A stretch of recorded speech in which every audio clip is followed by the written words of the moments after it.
A special word to Robbie because he's one of the organisers of Donabate Dip every Christmas Day. Gets people nice and cold and chilly and wakes them up on a Christmas morning. So fair play to him. So give him a round of applause for organising that great event down at Donabate Beach. Fair play to him. Our next act is all the way from the Strand. He's played with us plenty of times. He's a phenomenal talent. You're going to really enjoy this if you haven't seen him before. And even if you have seen him before, you will enjoy him because he always has new songs and new music to play for us. So you're in for a big treat. Please put your hands together for Diarmuid McGillarua.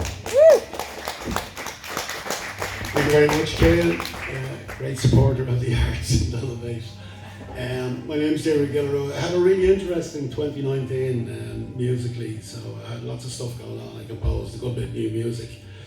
Early in the year, we were on a tour of Dunsany Castle in County Meath, and I got to play this next piece for the current Lady Dunsany, and she went insane about it, which was really nice.